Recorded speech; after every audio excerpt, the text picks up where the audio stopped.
Sunday, September 14th, 2025. Helium miner update coming to you from our Alpine World headquarters. Got Bella, got Maui. He wants to head out on the lake bed and toss some ball, but we got to do a live stream here first. So, anyway, thanks for joining us on the live stream. Like I said, coming to you from Alpine. If you've been following along the channel, you'll know that we have 4 MNTD helium miners. We got one here in Alpine. Hey, Maui. Yeah, he says we got to go. Anyhow, if you have been following along, sorry about that. If you've been following along, you will know that we have 4 MNTD helium miners. We got one here in Alpine, Wyoming, current world headquarters, though my wife is in Kona, the other world headquarters. We've got another miner, and then we've got 2 in Portland, Oregon. So let's get to the update. And by the way, we got those miners directly from the manufacturer. So one of the things we do get questions on here on the channel is that if you get these secondhand, that you do need to be careful to make sure that there's not a crypto wallet that's attached to it or so. Because if there is, then you just have a big, expensive paperweight. So just to let you know that.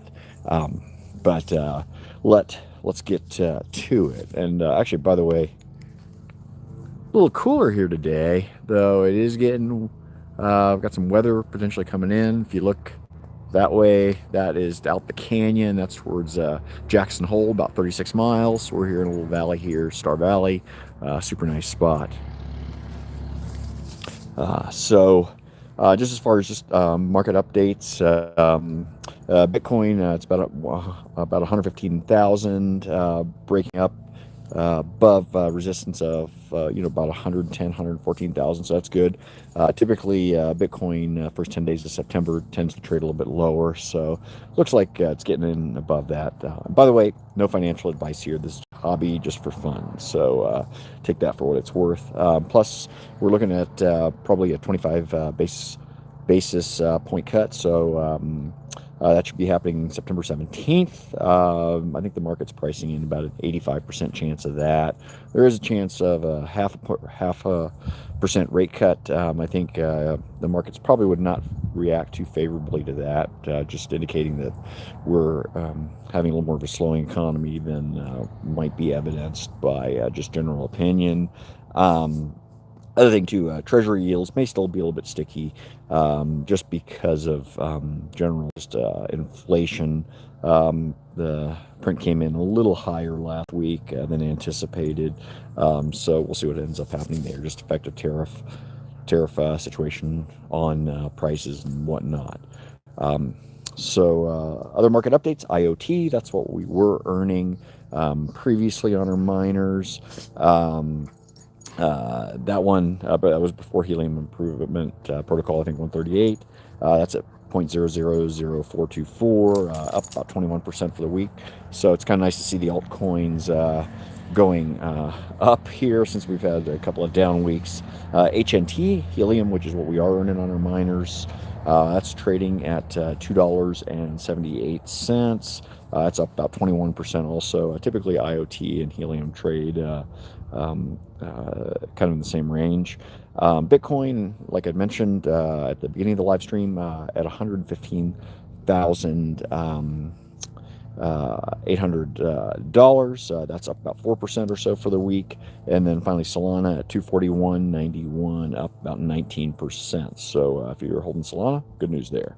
As far as our miners, our Kona miner, that one's sitting in a hexagon by itself. And when I talk about hexagons, typically if you look at that Helium map, that's how the world is divided up and into many of these hexagons interconnect. And if you want to hook up your miner, you can look at the map and just see if you've got other miners in your general vicinity, because if you do, you'll be revenue sharing, so ideally you'll be by yourself.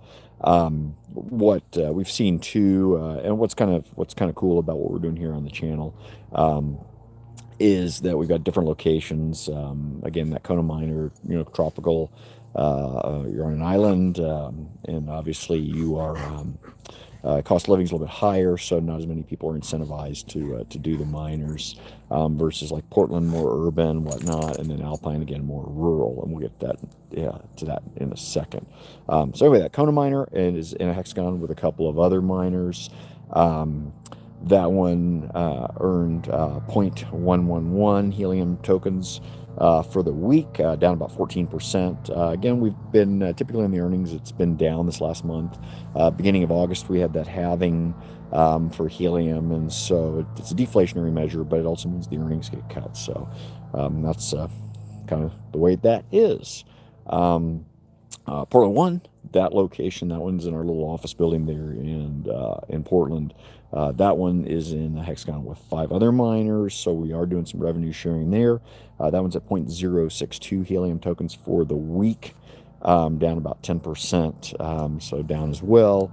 And then Portland 2, that one's sitting in hexagon by itself, so no revenue sharing there. That one's at 0.183 helium tokens, and that's down about 9% in earnings or so for the week. And then Alpine, big fat goose egg. If you've been a regular here, you'll know that the rural helium mining not doing super well. Again, we're in a hexagon by itself, but without other miners and it not being able to communicate, then just the decentralized system isn't really able to do much here. Our miners not able to share information with the rest of the system. So no earnings there, even though it is active. Totaling all that up, 7 days is 0.356 helium tokens. And then for that 30-day period, we have a Kona miner at 0.551 helium tokens, so a little more than half a helium token.